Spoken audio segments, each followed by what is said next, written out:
Hello friends, welcome. UPSC preparation only channel में आपका स्वागत है। दोस्तों, यदि आप यूपीएससी की तैयारी कर रहे हैं और इस उधेड़बुन में हैं कि कौन सा ऑप्शनल आपको रखना चाहिए या कौन सा ऑप्शनल नहीं रखना चाहिए, तो ये वीडियो आपको अंत तक जरूर देखना चाहिए, क्योंकि इस वीडियो के माध्यम से मैं आपको ये समझाने वाला हूं कि आपके लिए सबसे अच्छा विकल्प कौन सा है। देखिए, मैं अपने सलाह को दो भाग में बांट कर बताऊंगा आपको। हिंदी मीडियम के स्टूडेंट्स के लिए मैं अलग ऑप्शनल रेकमेंड करूंगा और इंग्लिश मीडियम के स्टूडेंट्स के लिए मैं अलग तरह के ऑप्शनल को रेकमेंड करूंगा, क्योंकि दोनों में कुछ फर्क है।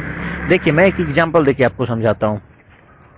ज्योग्राफी एक बहुत अच्छा सब्जेक्ट है। ज्योग्राफी एक बहुत अच्छा ऑप्शनल यूपीएससी के लिए माना जाता है और हर साल यदि आप आंकड़ा देखिएगा तो ज्योग्राफी में बहुत अच्छा मार्क्स आपको मिलेगा। जो भी स्टूडेंट्स क्वालिफाई कर रहे हैं उनको ज्योग्राफी ऑप्शनल में काफ़ी अच्छा मार्क्स मिलेगा। लेकिन यदि आप गहराई से इसका मूल्यांकन कीजिएगा तो आपको समझ में आएगा कि जो अच्छा मार्क्स आ रहा है उसमें अधिकांश इंग्लिश मीडियम के स्टूडेंट्स हैं। हिंदी मीडियम के स्टूडेंट्स जो ज्योग्राफी ऑप्शनल रखते हैं उनको उतना अच्छा मार्क्स आपको नहीं मिलेगा, बहुत कम मार्क्स मिलेगा। 50-50 मार्क्स का 75-75 मार्क्स का अंतर आपको मिल जाएगा इंग्लिश मीडियम के स्टूडेंट्स की तुलना में। लेकिन इतना बड़ा अंतर आ जाता है इंग्लिश मीडियम वाले स्टूडेंट्स जो कि ज्योग्राफी रखते हैं उनकी तुलना में हिंदी वाले स्टूडेंट्स के लिए। तो अब समझते हैं कि ऐसा क्यों होता है। देखिए, ज्योग्राफी एक ऐसा सब्जेक्ट है जिसमें बहुत सारे टर्मिनोलॉजी का यूज है, मतलब बहुत सारा टर्मिनोलॉजी है। और अगर आप इंग्लिश में उन टर्मिनोलॉजी को देखिएगा तो उसको सिर्फ किसी भी बुक में, आप मान लीजिए कभी कोई बुक पढ़े हैं तो वही टर्मिनोलॉजी आपको मिलेगा, और एग्जाम जब आप दे रहे होंगे और उससे संबंधित क्वेश्चन पूछा जाएगा तो वही टर्मिनोलॉजी आपको मिलेगा जो आप बुक में पढ़े हैं। लेकिन जब उसी टर्मिनोलॉजी का गूगल ट्रांसलेटर के माध्यम से हूबहू हिंदी रूपांतरण किया जाता है तो उसका कई हिंदी मीनिंग आपको मिल जाएगा। एक ही इंग्लिश वर्ड का कई हिंदी मीनिंग मिलेगा और वो बहुत कंफ्यूजिंग रहेगा। और पूरा ज्योग्राफी ही, पूरा का पूरा ज्योग्राफी ही टर्मिनोलॉजी से भरा पड़ा है।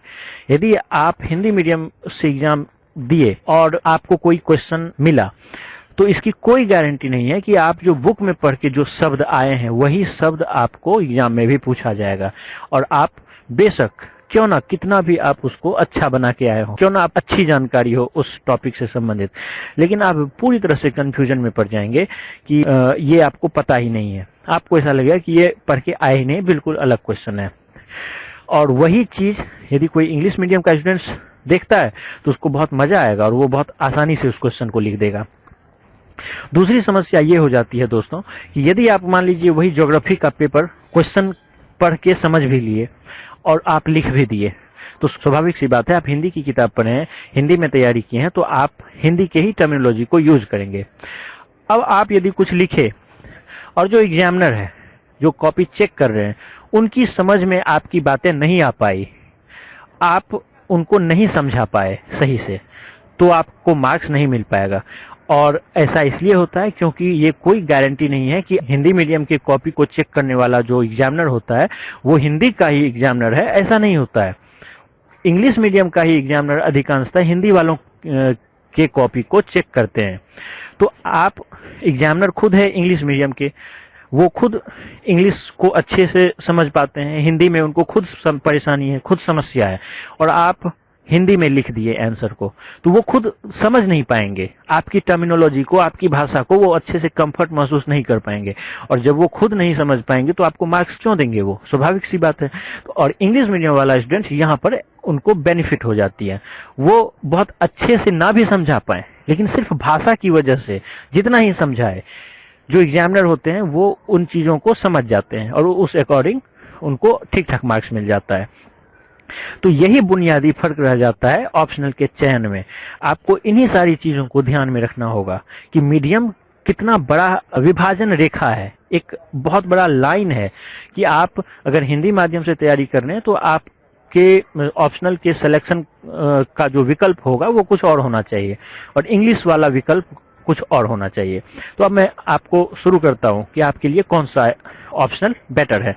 मैं पहले बात करता हूं हिंदी वाले स्टूडेंट्स के लिए।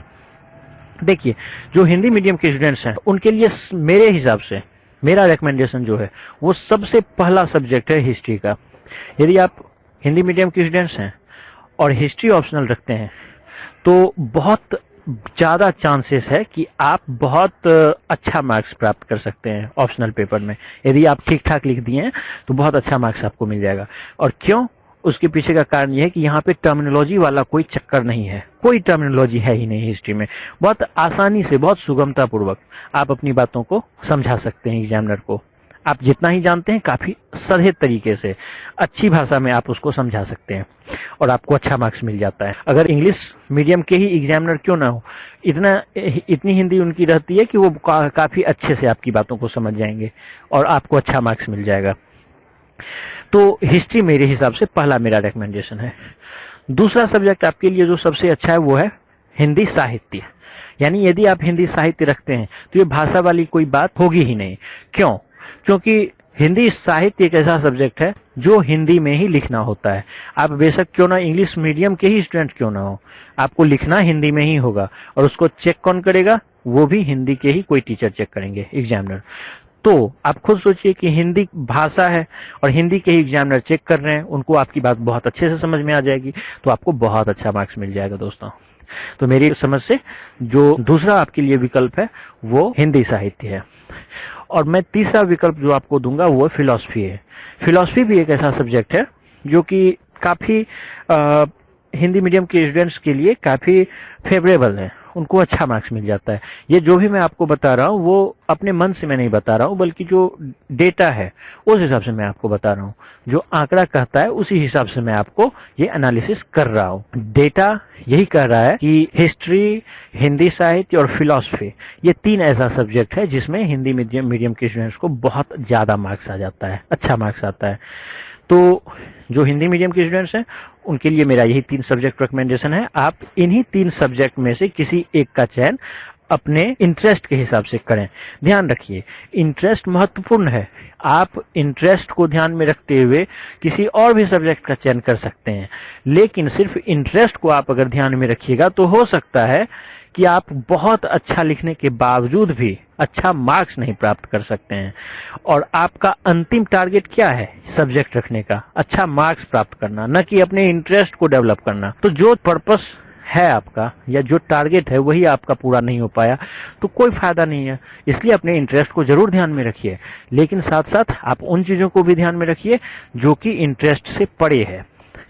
तो आपके लिए मेरा यही सुझाव है कि इन्हीं 3 सब्जेक्ट में से आप किसी एक का चयन करें। अब मैं बात करता हूँ इंग्लिश मीडियम के स्टूडेंट्स के लिए। देखिए दोस्तों, यदि आप इंग्लिश मीडियम के स्टूडेंट्स हैं तो बहुत चीज़ें ऐसी हैं जो आपके लिए बहुत आसान है। आप अगर अच्छी तैयारी करते हैं, आप अगर सही तरीके से चीज़ों को समझ रहे हैं और अपने आप को एक्सप्रेस किए हैं अपने कॉपी पर, तो आपको अच्छा मार्क्स जरूर आएगा। आपके लिए मेरा पहला सुझाव है कि आप ज्योग्राफी रखें। ज्योग्राफी एक ऐसा सब्जेक्ट है जिसमें आपको बहुत अच्छा मार्क्स आ सकता है। इंग्लिश मीडियम स्टूडेंट्स के लिए ज्योग्राफी सबसे पहला विकल्प है, मेरा ऐसा सुझाव है मेरे हिसाब से। दूसरा सब्जेक्ट आपके लिए जो है वो हिस्ट्री है। दूसरा आप हिस्ट्री रख सकते हैं। तीसरा आपके लिए मेरा सुझाव है आप फिलॉसफी रख सकते हैं। फिलॉसफी बहुत अच्छा सब्जेक्ट है। दरअसल आप हिस्ट्री और फिलॉसफी को कोई रैंकिंग में नहीं दे रहा हूँ कि ये दूसरे नंबर पर और तीसरे नंबर पर, ऐसा कुछ नहीं है। आप ज्योग्राफी मेरे हिसाब से पहला रैंक है, सबसे अच्छा सब्जेक्ट है मार्क्स के अकॉर्डिंग। लेकिन इसके बाद जो 3 सब्जेक्ट मैं बता रहा हूँ उस पर आप कोई भी रख सकते हैं। एक आप हिस्ट्री रख सकते हैं, फिलॉसफी रख सकते हैं और पब्लिक एडमिनिस्ट्रेशन रख सकते हैं। पब्लिक एडमिनिस्ट्रेशन भी ठीक ठाक सब्जेक्ट है। कुछ समय पहले तक इसका बहुत ज़्यादा डिमांड था, अच्छा मार्क्स आ जाता था।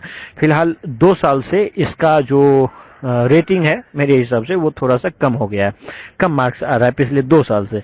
तो थोड़ा आप अपने अकॉर्डिंग इसको लें। अगर आपका इंटरेस्ट इस सब्जेक्ट में है तो ज़रूर लें। यहाँ पे कोई ऐसा नहीं कि इसमें मार्क्स ही नहीं आ रहा है। लेकिन हाँ, यदि आप इस 3 को प्रेफर करते हैं, ज्योग्राफी, हिस्ट्री और फिलॉसफी, तो मैं इसको अच्छा मानता हूँ, बहुत अच्छा मार्क्स आपको आ जाएगा। तो मैं आपको यही सलाह दूंगा कि आप इंग्लिश मीडियम के जो स्टूडेंट्स हैं इस 4 सब्जेक्ट में से किसी एक को चुन लें। मैं फिर से बता रहा हूँ कि मैं कोई रैंकिंग नहीं बताया हूँ, ना कि हिंदी मीडियम वाले स्टूडेंट्स के लिए, ना ही हिंदी मीडियम वाले स्टूडेंट्स के लिए, ना ही इंग्लिश मीडियम के स्टूडेंट्स वालों के लिए ही। आप जो विकल्प है जो आप दोनों के लिए मैं बताया, आप इन्हीं विकल्पों में से किसी एक का चयन कर लें, आपको बहुत अच्छा मार्क्स आएगा। मुझे उम्मीद है दोस्तों कि आपको ये वीडियो जरूर पसंद आया होगा। मैं चाहता हूं कि आप मेरे चैनल को सब्सक्राइब करें, लाइक करें, शेयर करें और इसी तरह से मेरे से जुड़े रहें।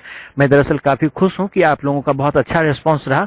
आप लगातार मेरे से जुड़ रहे हैं, मेरे को कमेंट कर रहे हैं और भी मैं उम्मीद करता हूं कि आप मेरे को कमेंट करेंगे और अपनी समस्याएं मेरे से पूछेंगे और बहुत जल्द मैं आप लोगों के लिए सब्जेक्ट मैटर से संबंधित चीज़ों को प्रोवाइड करवाऊंगा, जो कि आपके लिए बहुत ही हेल्पफुल साबित होगा। तो उम्मीद करता हूं दोस्तों कि यूपीएससी में आपका सिलेक्शन जरूर होगा और आप जरूर कम्पीट करेंगे। धन्यवाद।